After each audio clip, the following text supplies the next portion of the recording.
It starts with raw materials, cowhide leather and cork, delivered to the factory floor, ready to become America's favorite ball. At the heart of every baseball is a tightly wound cork and rubber core, compressed under precise pressure to create the perfect bounce.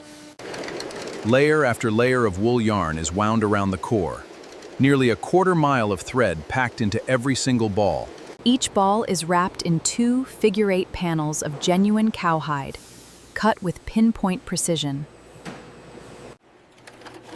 108 red stitches, sewn by precision machines, give the baseball its iconic look and its grip.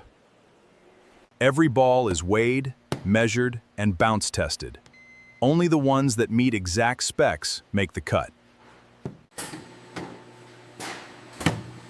A final stamp of the league logo makes it official.